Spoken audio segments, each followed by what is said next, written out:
saya Anna Wahyuni, stambuk saya 2024-02-055, kelas manajemen B. Baik, saya akan memaparkan tentang pengertian PPh final dan PPh badan. Pengertian PPh final adalah pajak penghasilan yang mengenai sudah final atau berakhir pada saat pajak tersebut dipotong atau dibayar. Artinya, penghasilan yang telah dikenakan PPh final tidak lagi digabungkan dengan penghasilan yang lain yang dikenakan pajak tarif umum. Dan PPh final yang telah dibayar tidak dapat lagi dikreditkan dengan PPh terutang pada akhir tahun pajak.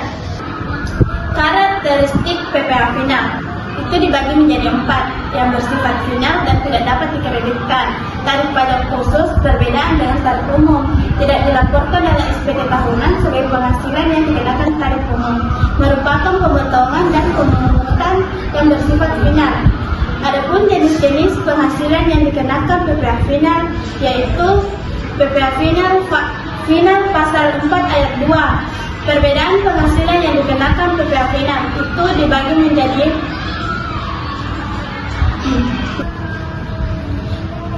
yang ketiga itu penghasilan dari pengalihan hak atas tanah atau bangunan, yaitu tarif 2,8% dari jumlah bruto nilai pengendalian.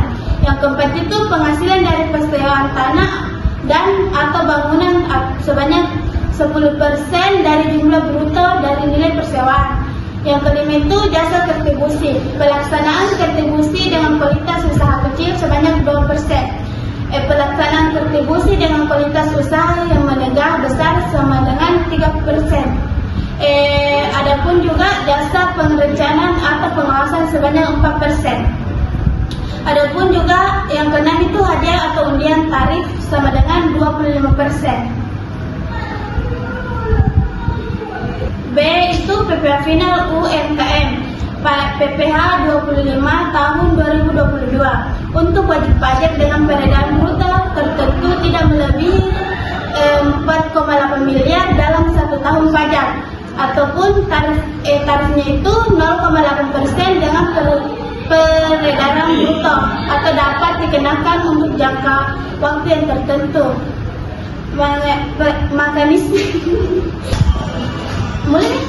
Mekanisme pemungutan PPh final. PPh final dapat dipungut melalui dipotong oleh pihak pemberi penghasilan. Misalnya, bank memotong PPh final atas bunga deposito atau dibayar sendiri wajib pajak, misalnya PPh final atau sewa tanah dan bangunan. Adapun juga itu dipungut oleh pihak lainnya ditujukan pada misalnya itu kayak perendaran pemerintah. Dan pengertian PPh badan. PPh badan adalah pajak yang dikenakan atas penghasilan yang diterima atau diperoleh wajib pajak badan. Yang penghasilannya dikenakan PPh badan adalah penghasilan neto, yaitu penghasilan bruto yang dikurangi dengan biaya-biaya yang diperlukan untuk menghitung penghasilan neto. Subjek PPh badan yang termasuk PPh wajib badan itu personalan terbatas atau disebut PT, perseorangan komiter atau disingkat dengan CV.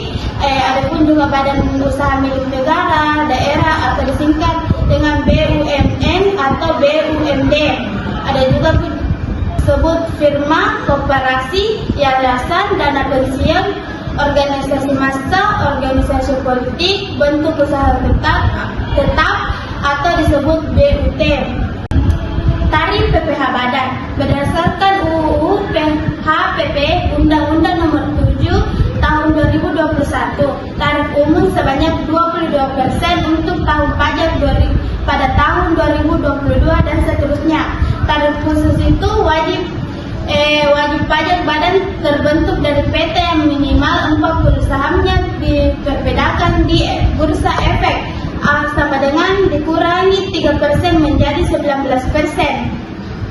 Fasilitas pengurangan tarif wajib pajak badan dengan peredaran bruto sampai dengan 50 miliar pendapatan. Fasilitas mengurangi tarif 50% untuk penghasilan kena pajak dari bagian peredaran bruto sampai dengan 4,8 miliar. Objek PPh badan.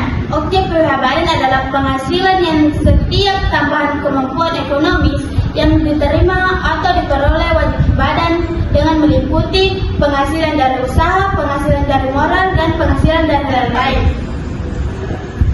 Penghitungan PPh badan.